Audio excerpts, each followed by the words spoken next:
You know, Jake and I were looking around at all the Magic the Gathering videos that people are making about New Capenna, and we noticed nobody's making a top commander cards from the set video. Today, I would be wearing my hat, old mobster hats that you would have seen in great shows like Goodfellas, or maybe even something like The Untouchables.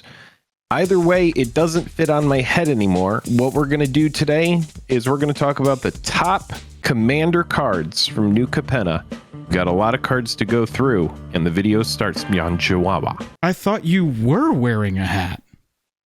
This is not a hat.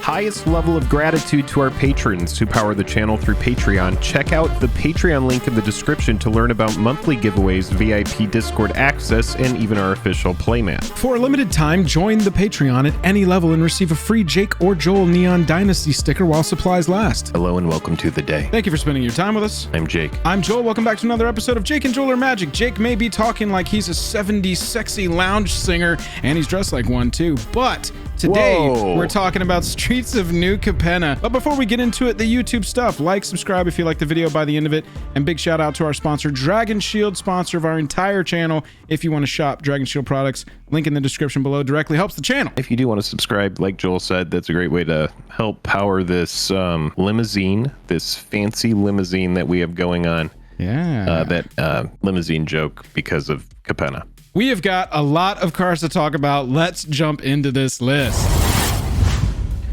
Jake, it makes sense to start with real estate, right? I mean, this is the main land rare cycle from the set, and we have direct experience from Ikoria, knowing that over time, these will go up in price.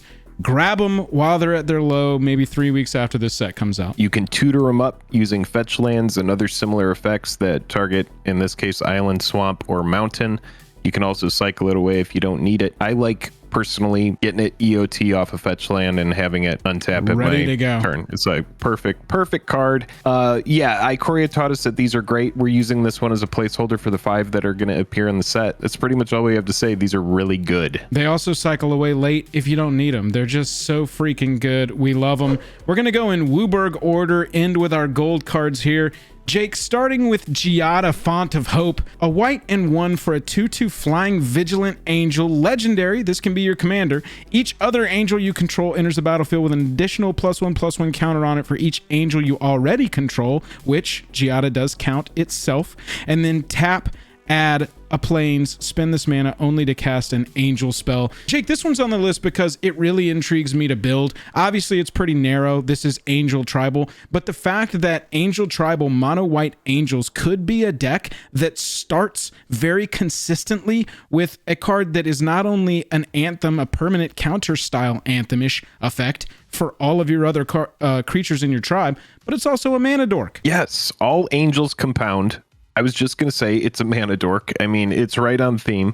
I think it can be a commander, but it is a staple in the 99 of any angel theme. Like, there's no reason to not run this card. It's an angel itself.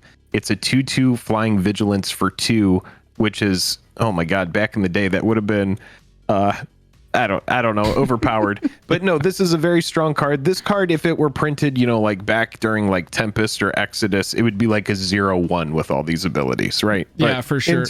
In today's modern world, it's a 2/2. Very strong card. We are MTG Boomer Bros, and it comes out every now and then.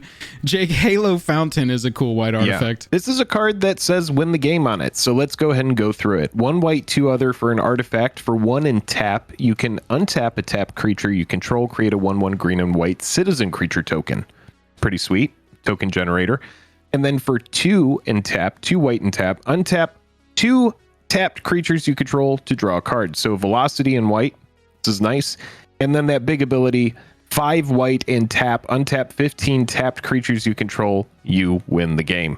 So if you get a big board out there and you figure out a way to set this off, there's a win condition. It's right in here. I mean, it's like Approach of the Second Sun. It says you win the game, but you have to get to that second part of Approach in order to make it work. This card has it. In a token situation, I think you can get there. Yeah, and you can do it right after your attack too, right? You don't have to wait to see if those 15 die. If you're just building this the most straightforward way that you could read this card and play it, attack with your 15 token creatures, untap, pay 5, tap, untap them, you win. Bing, bang, boom. Like Gav, Guru of Spores, like any type of big token go wide. Oh, yeah. I think that this is a card. If it's in the colors, you should be running it. Yeah, my Millicent deck from earlier in the year. Spirit Tribal, 2 colors, realistic that you could get there with 5 white pips to be able to activate that last ability. I love that an aggro deck can attack, use this card, untap those, get value, and then keep going. You're ready to block as well. We've got another white creature-based card here. It's got Alliance. Whenever another creature enters a battlefield under your control, scry 1. And if this is the second time this ability is resolved this turn, you draw a card instead. If you've got Rumor Gatherer on the battlefield, 3 mana for a 2/1, it can come down pretty early. It is very fragile, but every time you're creating 2 creature tokens in a turn, you're scrying 1, then drawing a card. That's a big deal. Being able to scry, that's velocity itself. Being able to keep something that you want to keep or put it on the bottom of your library, that's always great. And then again, velocity and white, draw a card. It's good. Yeah, absolutely. And they have promised us in the past years that white is going to be getting more card draw attention. We're starting to see it come to light. Next up, we have an offer you can't refuse. What's really fun about New Capenna is we have all of these cards with funny names. There's a lot of cards that are just like, they're all references like Mafia. You can't refuse. Yeah, exactly. Cement shoes, sleep with the fishes. Yeah, there's like brass knuckles in the set. Yeah. So anyway, for 1 blue, we have an instant. This is a pretty sweaty card, in my opinion. Counter target non-creature spell. Its controller creates 2 treasure tokens. So this is what I would call the combo beater. This is the last bastion of defense. This is, we're all tapped out except for 1 blue, and we have our negate here. And this negate gives an opponent for 1 blue. It's a 1 blue negate, but the controller is going to get treasure tokens. Now, there's other applications for this card which are cool too. You could counter an opponent's spell in a political way to help them out with mana in a certain situation, give them treasure tokens, which is kind of cool. Maybe build an alliance in that type of situation. But 9 times out of 10, you're going to be using this to make sure that the demonic consultation doesn't go off. I think CEDH might find a place for this card. I know that all of those lists are very tight, but I think that it could potentially be there. But otherwise, this is just a very strong counter spell with some treasure synergy for your opponents. Agreed. It's a CEDH stop their combo card. Who cares if you give 2 treasure tokens? In casual EDH, counter their ultimatum, counter their most gigantic possible thing, and then who cares if you get 2 treasure tokens? I think that I don't even know if casual wants it. I feel like super sweaty pods are going to want it for sure. I'm just saying it's universally good. I think that most commander is going to want this if you want to play counter spells. 1 mana interaction is always going to be huge, especially at the most competitive levels. This is just very like if you're lowering the curve, it's a great spell for that. Yeah, absolutely. We've got a cool blue copy spell here. A little bit of a clone action. 2 blue, 2 other for Undercover Operative. It's a 0/0. It says you may have Undercover Operative enter the battlefield as a copy of any creature on the battlefield. And then we've got the relevant text, except it enters with a shield counter on it if you control that creature. And shield counter, if you're not familiar, means if it's going to be damaged or destroyed, instead you take the shield off so it survives board wipes, it survives targeted removal. Anytime it's going to be dealt damage or destroyed, you instead remove the shield counter from it. I think that this is insane. Copy your best passive effect on whatever creature you've got on the battlefield that synergizes with what you're trying to do. Oh, and also it can't die unless they kill it twice or deal damage to it, then destroy it through a separate effect. Yeah, it's like stuff like Goblin Sharpshooter that's just like ping for 1 is going to be like the Shield Eater, because it's like it really is. It's honestly really pesky. It reminds me a lot of Totem Armor, and we all know just how powerful Totem Armor is. I think that Totem Armor ends up being more relevant because obviously it's a card that you can get back from your graveyard. You know, the Shield, it does come as an ETB though, which is kind of interesting. I think the Shield is very good. It's very relevant, and it's something that we're going to see proven more and more over the test of time. Is it going to be the kind of thing that they keep? I think maybe they could. I do think so, Jake. Shield counter, ward, treasure tokens, these kinds of mechanics are being proven to be, very desirable in Commander. And so, especially as you get more and more precons printed, they're going to need more sort of different effects on different cards to make them, playable in Commander. Yeah, next up we have 2 red, 4 other for a big enchantment, and this is just value town. The longer it sits on the board, whenever you cast your first instant or sorcery spell each turn, exile an instant or sorcery card at random from your graveyard, then copy each card exiled with Arcane Bombardment.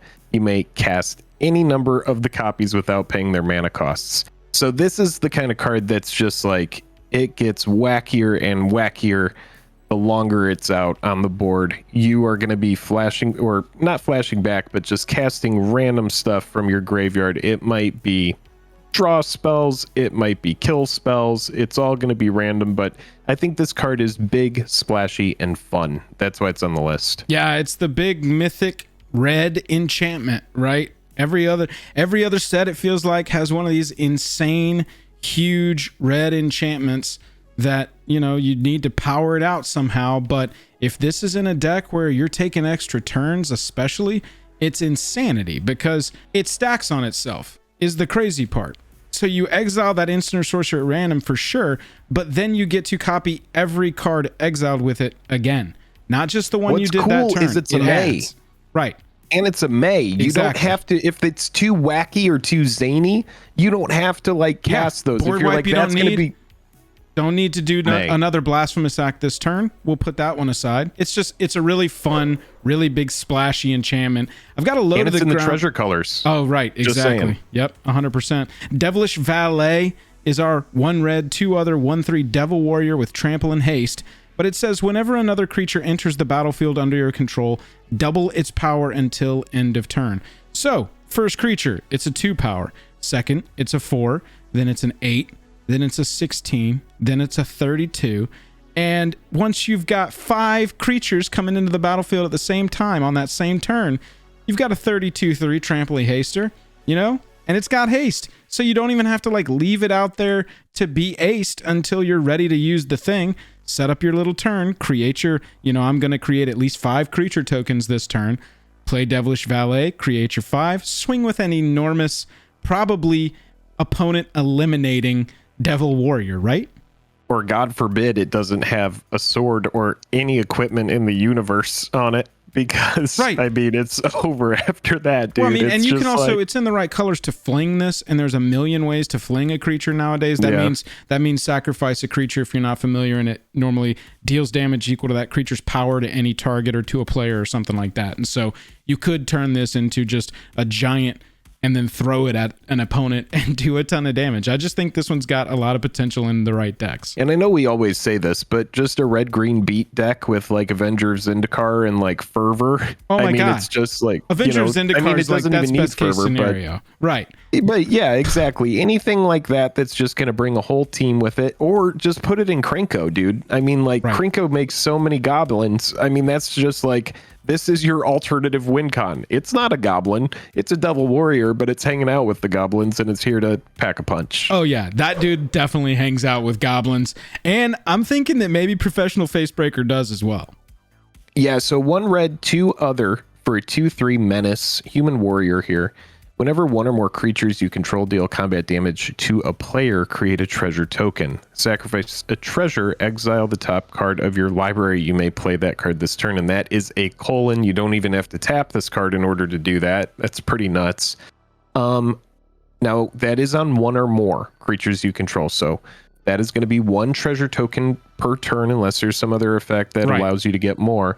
But as we've seen with treasure, we know about all of the treasure goblin, the dockside extortionist, all of the treasure that we're seeing, the support in this set, previous sets. It looks like treasure's here to stay. I'm sure it's going to show up in the D&D set as well. Yeah, powerful effect. Seems like a Voltron deck that's got red in it, especially if you're limited, like mono red or red white, that this is the kind of card that you'd put in there. So whenever your attacker is getting through, that's all suited up with the equipment and stuff you've got, you're also getting treasure tokens. It's good in a side treasure deck as well, because then you get that impulse draw effect. You can do that as many times as you want on a turn, as long as you've got a treasure to sacrifice. I just really think that there's going to be some good value out of that red spell. Jake, I really like this one because at the end it says deal damage to each creature. It's Structural Assault, 5 mana, sorcery speed, destroy all artifacts. Then Structural Assault deals damage to each creature equal to the number of artifacts that were put into graveyards from the battlefield this turn.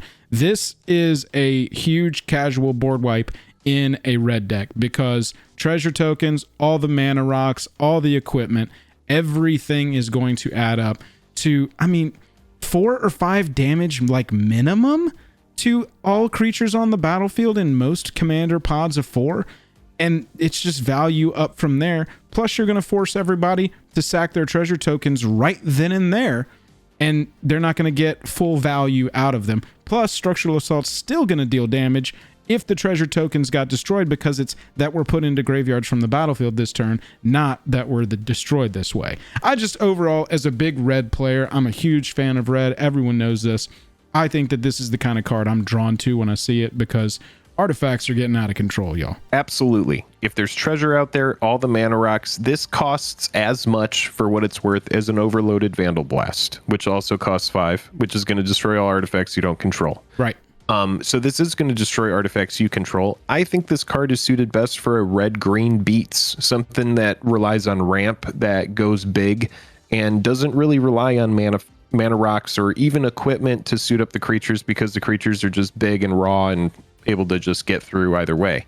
Yeah, I think it's a card that easily slots into, like I said, red-green, and is just going to do a ton of damage. It's great. It's going to clean up the board and it's going to clean up creatures. I think more often than not, it's going to kill everything. Next up, we have Bootleggers Stash. Now, Bootleggers Stash is a card. Let's just go ahead and get this out of the way. It's about $40 pre-sale. It's already very, very expensive. Joel mentioned that some players are saying it's win more. Let's go over it. 1 green, 5 other artifact. Lands you control have tap, create a treasure token. First card that came to mind for me is Seedborn Muse. You're going to play the Seedborn Muse first, make sure it's protected either with like a Swiftfoot Boots or an Asceticism. Then the turn you play this, and again, it is in green, so it's going to be the kind of thing where you can easily ramp into it. But at the end of each turn, you're untapping all permanents, so you could just be like, and we'll make a bunch of treasure out of all the lands we control, tap to the, or pass to the next person. We're going to go ahead and make a bunch of treasure out of all the lands we control.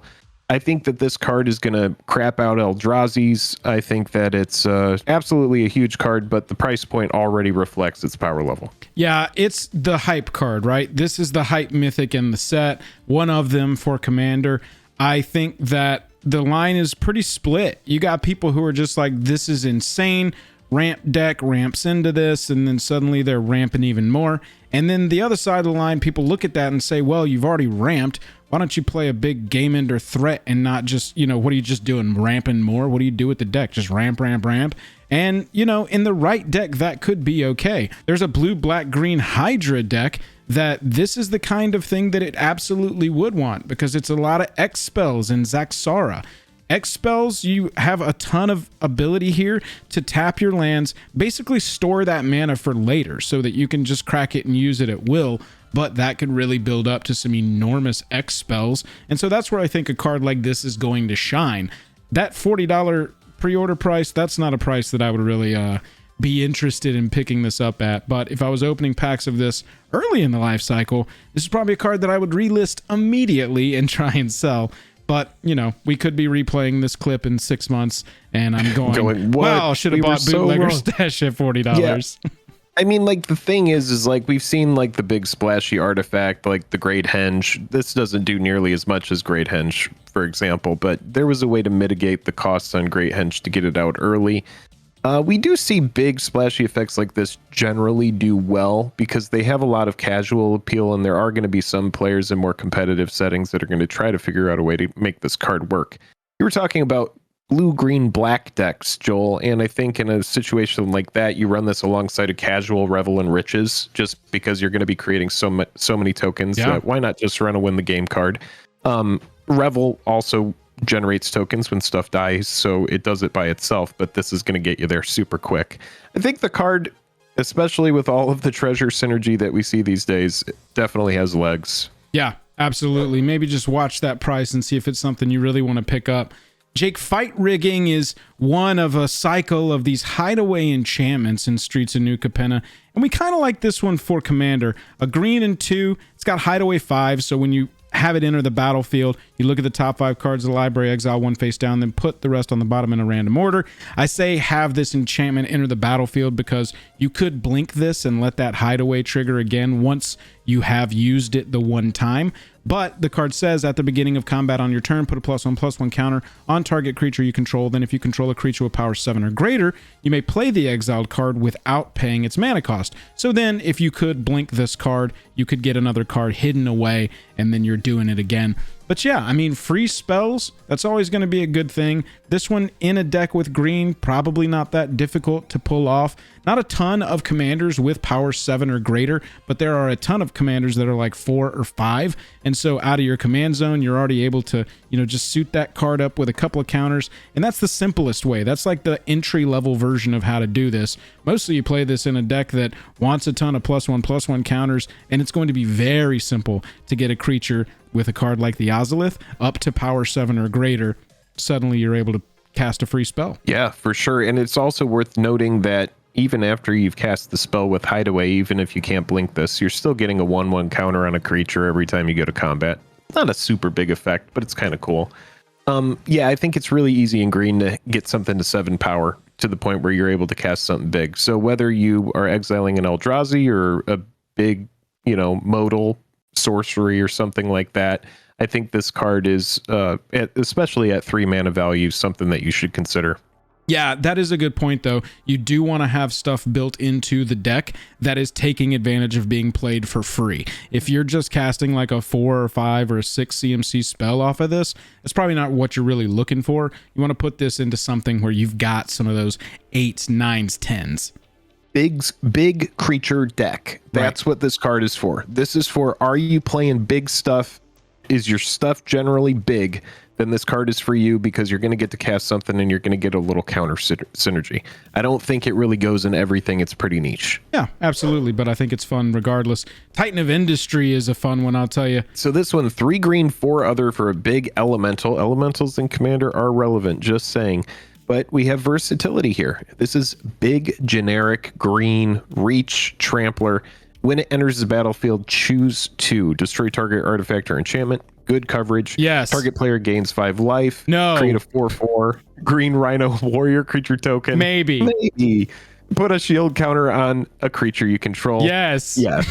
Yeah. So that's kind of how that card breaks down. This is a card that the gain 5 life, it could be relevant. Maybe. Especially if you start flickering this. Yeah. But it is big in generic. And I think this is a card that is going to retain value just because it's pretty good. It's just relatively pretty good. It's the kind of card that you might cut once you start to really refine your deck and find what you want to do with a certain deck. So this is a good placeholder, but I also think it's very strong as well, and any of these modal spells are worth considering too. And this is shield counter. So if there is a way to flicker this, bounce this with some sort of like Deadeye Navigator or something like that, you can really go out of control quick. Ramp is a huge archetype in Commander. This is an enormous creature to ramp up to at 7/7. It doesn't get chump blocked because it's got trample. It doesn't care that your opponent's creatures fly because it has reach. It can destroy any artifact or enchantment when it comes into the battlefield, plus protect a creature for the longer game. And it can protect itself if you want to get into those flicker shenanigans, like you said, Jake. And just as a side note, also you may be able to gain 5 life. Also, you might want to create a 4/4. But yeah, just generic, big, rampy green card.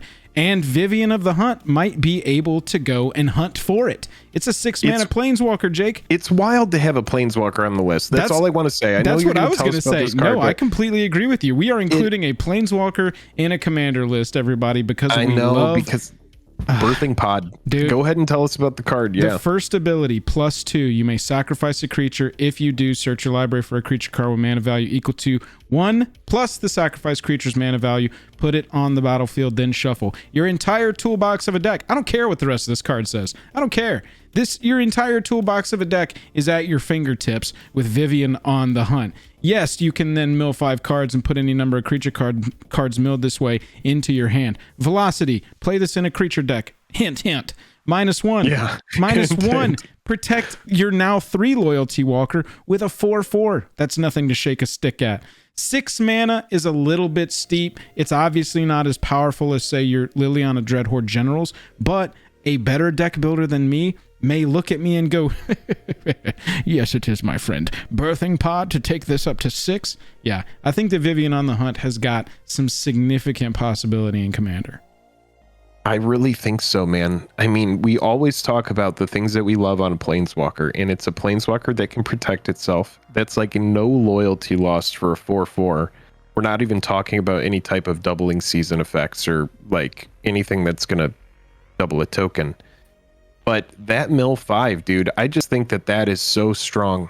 So strong. And then, I mean, it just fuels graveyard too. So if you are in graveyard shenanigans and that type of synergy, that likes this card, and then sacking a creature to pot it. I mean, it's really, really good. It's very good. I would love to play this in a black-green deck that has Massacre Girl in the 99, because, and that's just one example of a creature that you could go and fetch easily, because before you have Vivian on the Hunt at 6 mana, you can definitely get a 3 or 4 mana is what you need creature onto the battlefield, sack that, go get your 5 mana Massacre Girl. Massacre Girl wipes the whole board.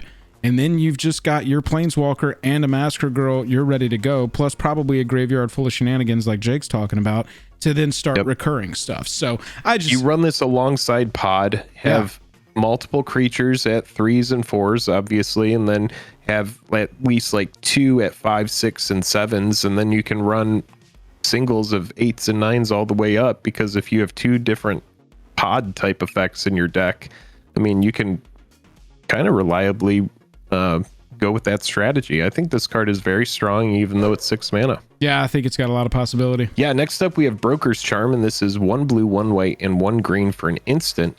And its versatility again. Versatility is key. Choose 1. Target creature you control gets +1/+0 until end of turn. It deals damage equal to its power to target creature or planeswalker an opponent controls. So it has a little one-sided fight on it. And then it has destroy target enchantment, and it also has draw 2 cards. So it has card draw built into it. It has a little bit of half a naturalize there with enchantment on there, and then it also has a one-sided fight. So it's got a modal spell. It's just a nice little modal instant. Yeah, versatility on a card that can remove a creature, remove an enchantment, or turn itself into 2 other cards if you don't need it late, and it's all at instant speed. It's one of the few charms from the set where I was like, yeah, in a Bant deck, we're definitely going to want that instant spell. Corpse Explosion is a new Rakdos card I'm loving. A red, a black, and 1 for a sorcery. As an additional cost to cast this, exile a creature card from your graveyard, so you turn old value into new value. And then it says Corpse Explosion deals damage equal to the exiled card's power to each creature and each planeswalker. A 3 mana board wipe in a deck that you can pull off the additional cost very easily and to great effect. I just love this card straight up. Dude, I think that this card has legs outside of Commander as well. I think being able to like play this into type of madness type effects or any type of discard, you know, I don't know why, but Rotting Regisaur comes to mind because it's like that big bulky 7/7 where you need, it comes out early, but you need to discard cards to it. Just discard another Regisaur. And if you need to blow up the board with this, it's a big deal. You know, most board wipes are at that range of 4 CMC, right? Right. This is at 3, so it's worth considering. It has a weird cost that you have to be able to do, but I think it's definitely worth achieving. I think it's a fun card that people are going to play with. Yeah, absolutely. Lord Xander the Collector, 1 red, 1 black, 1 blue, and 4 other. Nice big Grixis, 6/6 for a legendary creature, Vampire Demon Noble. So this has a toolbox of effects. Whenever it enters the battlefield, target opponent discards half their cards in their hand rounded down. Pretty big effect. Whenever it attacks, defending player mills half their library rounded down. And then whenever it dies, target opponent sacrifices half the non-land permanents they control rounded down. All of these are pretty strong effects. It comes on a very strong commander. I think that this card is casual, medium, power level, but I think it's the kind of effect that people are going to like to play with and have a lot of fun with. I think it could be in the 99, but I think it's definitely a commander worth building around. Just make sure you have a bunch of artifacts, ways to like cheat this out, because it's in the colors that don't really have ramp outside of fast mana. Yeah, it's the commander of choice for big mana Grixis now, right? This one is very brutal.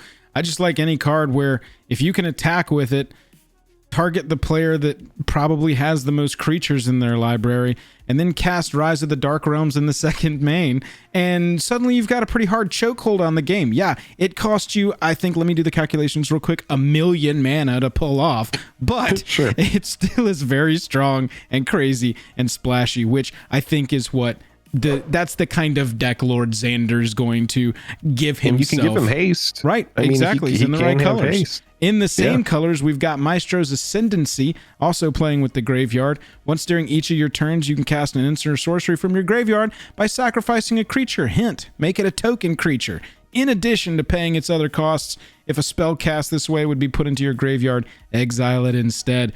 Woo, Jake, all your instants and sorceries come back around for a second, for a little encore, and all you got to do is toss a creature token into the bin. In these colors, Servo, Opter, Construct, Thrall. Just thinking about like the Saheeli that passively makes 1/1s. Yep. There's so many ways to just have tokens here so that you're able to get additional value from your yard. I get that this card doesn't do anything by itself for 3. Okay. So it's like you have this, you may cast an instant or sorcery spell from your graveyard by sacrificing a creature, but you have to have something out there to sacrifice. Sure. So it's a card that really doesn't do much unless it's in the right board state. You can say that with a lot of Magic the Gathering cards, but this is essentially like nothing's really going on here if you don't have creatures to sacrifice. It's a great enchantment to play late. You really don't want to see this on turn 3 necessarily. I think you could still get some good value out of it turn 3 on. But if you play this late, turn it comes in, you're already ready to recast whatever instant and sorcery you need at that time. And you've probably already got some creature tokens chilling around, some Gobos, some Thralls, zombies. And it is your really. turn. Grixis zombies. It is your turn. Right. And you can do it at instant speed, so keep that in mind. You can do it at your upkeep, during your combat step, whatever, depending on what card is in the graveyard. You just have to have a creature that you can sacrifice in order to do it. It would be a little broken if you could do this on your opponent's turns and just like sacrifice creatures to get counter spells back from the yard, Yeah, I do like the card though. Another one I like is Riveters Ascendancy. This is Jund enchantment, green, red, black. Whenever you sacrifice a creature, you may return target creature card with lesser mana value from your graveyard to the battlefield tapped. Do this only once each turn. I mean, this isn't going to be in a token strategy. You are going to want to be sacrificing creatures with mana value. But you can get some great interactions going, cycling some cards out. Not every Ascendancy was great for Commander, but I do think this will have some fringe play in the right decks, in a deck that is built around sacrifice and not necessarily built around token sacrifice. Yeah, and keep in mind about this card as well that you need a sacrifice engine. There is no sacrifice engine built into this card. So you have to have some way to do the sacrifices in order to get the value back from the graveyard. But there's a lot of cards that once they enter the battlefield, they've done what they need to do. And so if you can swing with them and then damage gets through and sacrifice them, or if you're able to sacrifice creatures in response, then that's a good way to do things too. Yeah, absolutely. Next up, we have Scheming Fence. 1 blue, 1 white for a 2/3 creature human citizen. As Scheming Fence enters the battlefield, you may choose a non-land permanent. Activated abilities of the chosen permanent can't be activated, and Scheming Fence has all activated abilities of the chosen permanent, except for loyalty abilities. You may spend mana as though it were mana of any color to activate those abilities. So this is just a card that's very pesky, would go into possibly a control build or something like that in order to turn off certain synergies. Yeah, turning off the activated abilities of any permanent you want to turn off is great, but to me, Scheming Fence has a name tag on that says, hi, my name is Mana Crypt. You're going to be able to play this early, by the way, so competitive. You're going to be able to play this early. You're going to be able to say, all right, your Mana Crypt you can't use. Now my Scheming Fence taps for 2 mana. Plus, I don't have to worry about any of the losing life at the beginning of my turn, possibly as the downside of it. Scheming Fence to me just looks like an early Mana Rock stealer, and a late game turn off an activated ability that's really a pain in my ass. Yeah, I mean, you're probably running Soul Ring in the deck, but if everybody else has one out and you don't, you could use it on Soul Ring just to turn off people's Soul Rings and get that effect on the card. That's what I'm saying. It's pretty sweet. Yeah, I like it. It's a nice little toolboxy effect. Yes. Next, we have Soul of Emancipation. 1 blue, 1 white, 1 green, and 4 other. For a creature avatar, 5/7. Whenever this enters the battlefield, destroy up to 3 other target non-land permanents. Big coverage. For each of those permanents, its controller creates a 3/3 white angel creature token with flying. Who cares? What does this remind you of? For me, it reminds me of Sylvan Primordial. Terastodon, bro. Except minus the non-land. So thankfully, this does say non-land permanents. This has a ton of coverage in Bant. Go clean up the board in a big way. I think this card is strong. You can also target your own creature tokens, for example, or target your own whatevers that you don't need anymore. Put 9 flying power in the air if you need it. There's multiple ways to approach this. You can really ace one person's permanents. You can spread the love around all your opponents, or possibly turn small tokens into bigger tokens if that's what you want to do. I like having destroy up to 3 other target non-land permanents on an ETB in colors where flicker is like every other deck you see. I really think that this is the kind of one, it's huge, you get it on the board early somehow, and then you start flickering it, and you've got a chokehold on the game. Yeah, you could even flicker it in response to their combat step to destroy their current angels to create new angels. Yeah, there you go. That can't attack. It's absolutely ridiculous. Unleash the Infernos, a new Jund card. Green, red, black, 1 other. Really should learn the names of the Capenna families. It says instant speed. Unleash the Inferno deals 7 damage to target creature or planeswalker. 7 damage is going to kill most things, be it creature or planeswalker.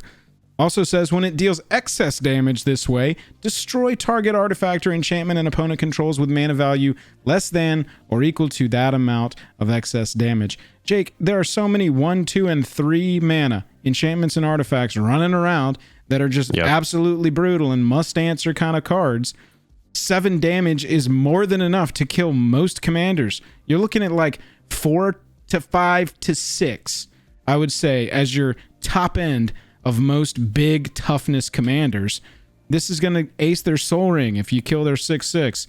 It's going to also kill, you know, it's just, I love the Library, excess damage. Mystic Remora, exactly. Authority of the Councils. You know, there's a lot of cheap ones, like you're saying. I just love it. And 7 damage for 4 mana is sweet with upside. I think it's pretty fun at instant speed, no less. I do like that. Yeah, exactly. That instant is what pushes this one over the edge. Yeah, next up, we have a card that we've covered in a short on the channel. This is a card that says can't be countered, so we absolutely have to go over it. 1 black, 1 blue, and 1 white for a card called Void Rend. It is an instant, destroy target non-land permanent, and like I said, cannot be countered.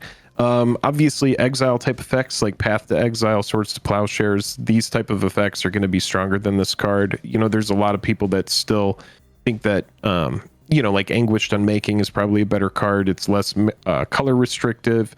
It does exile, but this does say can't be countered. So in certain situations, this is going to be more relevant, but exile is typically better than destroy. I like a 3-color set that gives us good targeted removal, because it's going to be, if it's going to be in those 3 colors, you know, if it's going to be in a shard, it's going to have some upside to it. And so with the last 2 cards, you see exactly that targeted removal that has upside because it's a little bit more mana restrictive. Jake, we've got Zeatora, a demon dragon, the Incinerator. A green, a red, a black, and 3 other for a flying 6/6. At the beginning of your end step, you may sacrifice another creature. When you do, Zeatora the Incinerator deals damage equal to that creature's power to any target, and you create 3 treasure tokens. So there's 2 ways of looking at this. Sacrifice a gigantic creature, deal a lot of damage to any target you want, and you get 3 treasure tokens. Or, at the end of your turn, sacrifice one of your little thralls, one of your little sapperlings, a plant token, whatever, a goblin, and you get to create 3 treasure tokens, turning a useless token creature into 3 treasure tokens. And even not worrying about the deals damage equal to the creature's power to any target seems really relevant to me. Yeah, and with a with treasure synergy like this is really the kind of card that I think Revel in Riches would go in this deck in a heartbeat. It's all built into the commander, so if you do want to build this strategy, you're also in good colors for ramp, haste, big splashy recur, whatever you like sacrifice, that kind of stuff, exsanguinate, siphon soul, any of that kind of stuff that's going to allow you to really get the most out of treasure. And also, I mean, it's got treasure going on all over it. I mean, you got the dockside extortionist that's going to go in here. Any number of treasure cards that we've just covered in this video, we just covered this big splashy green one, that would go in here as well. Pitiless Plunderer. Yeah, it's in the right colors. It's in the right colors. Let us know what cards you like in Commander from Streets of New Capenna. Jake and I decided to take a little bit of a deeper dive this time than we normally take. A little bit longer video. Let us know what you think about that in the comments as well. We like to explore all that the new set gave us for Commander. Yes, and if you do like Commander, then check out our Commander League that you can find out in the Discord. There's a link in the description of the video. Head on over to Patreon, find out about our Commander League. We'll see you on the streets. Finally, we get to say that we're taking it to the streets.